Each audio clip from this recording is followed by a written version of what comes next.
when you do YouTube because you love to make certain kinds of content, not because of the views, not because of the money. Do it because you love to do it, no other reason. Walk into a small field of road, a little black dress and mama shoes.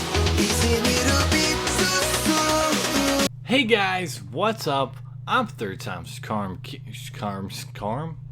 No charm. Can't see it. Just can't. Bring you guys everything gaming. So I had an article about the Xbox 360. We're jumping gears and we're going to PlayStation. PlayStation 5 might never happen. Oh my goodness. Oddworld developer Lorne Lanning. That's kind of a cool name. Lorne Lanning, your bed is ready. Reveals the details of a private conversation he had with Sony president Shuhei Yoshida. Sorry, I like messing around with people's weird names. Hinting that a PlayStation 5 might not happen. Gasp again. Gamers have been able to see home consoles evolve over the years and expect to see new hardware every 5 to 10 years to kick off the next generation. However, comments by PlayStation president Shuhei Yoshida seem to indicate that the 8th generation could be the end of the home console market as we know it today. As he said, a PlayStation 5 isn't a matter of, quote, when, end quote, it's a matter of, quote, if, end quote. Yoshida's comments could be an indication that the era of traditional gaming generations and hardware cycles are coming to an end.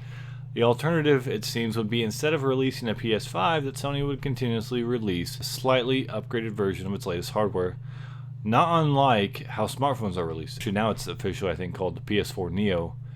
I think that's going to be happening. And if you remember, Phil Spencer, I think it considered but denied the allegations up front now of, coming out with a Xbox 1.5, if you want to call it that. I mean, I think they may still be working on prototypes so you can upgrade the console over time with parts and things like that, which I think is kind of a dumb idea. Now, while analysts continue to predict the demise of the console gaming idea or concept, home gaming consoles continue to prove to be popular with consumers. And I couldn't agree more because it's just overall the number one thing that drives people to buy consoles. It's cost effective. I'm sure there are some cheap, inexpensive gaming rigs that are $500 or $600 that you could spend and get an okay quality gaming PC. But for most of us, like me, if I'm going to spend $500 or $600 on a PC, I'm just going to console. If I'm going to buy a PC, I'm going to spend a decent amount of money, $1,000 to $2,000. And I'm going to get a decent one that stands apart from the console. While I don't necessarily agree that the console idea will die off quickly, I think it'll be the model that we have had and not necessarily the totality of console gaming. Upgrading the consoles and every couple years, I think it's such a stupid idea and robs people of their money. And you really have to be smart about it. I mean, who wants to have a console for 2 years and then buy a slightly upgraded one? I don't. And so I think I picked the perfect time to get back into PC gaming. I've sold off all my gaming, my consoles. I have my Japanese PS2 and my PS3 that's actually semi-broken now. The sound quality is garbage, but I can still play it. And I've got my PS2 and my PS3. No games, no 360s, no original Xbox, no Xbox One, all that's gone.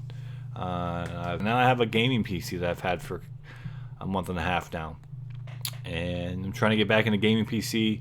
I will be getting Doom when it comes out in May on PC. If the future consoles decide to do the way of upgrading every couple years, I would get out as soon as you can. Don't make upgradable parts. That just makes it more like a PC, and that's why people play consoles. They want something that's just already made, ready to turn on, put the game in, wait a few minutes to download, and then you're playing.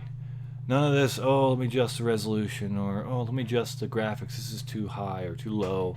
None of this. You can just play it and you'll be fine. People want to be able to just do that after they get home from work. They want something quick and easy, or as quick and easy as possible, and cost effective for their wallet. I bet you, if you did a study, a lot of families, husband and wife with kids, they're going to be more directed or more intrigued to buy a console over a gaming PC because, it's more cost effective. They've got other things to pay for.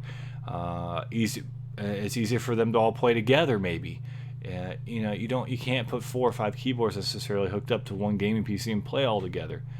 So it makes more sense. So I think consoles will be around for a while, but the model of how they make the consoles and evolve the consoles kind of scares me. With that said, the PlayStation 4 is dominating the sales charts, and while a slightly upgraded version, like I said, of the system could rank in some extra cash, releasing one every couple of years is unprecedented in the industry. It is not a proven sales model for console gaming hardware. Whether we see a PS5 or not, ultimately time will tell. Hold back from buying new consoles right out the gate, because the Xbox One was the last one I'm ever going to probably want to purchase right out the gate. Wait a year. I've had friends do that, and I think they're much happier doing that. Alright guys, that's all I got for you for this article. Let me know your thoughts. Are you guys still into console gaming? I know most of you probably are. Do you have a PC that you play on as well? Which do you prefer?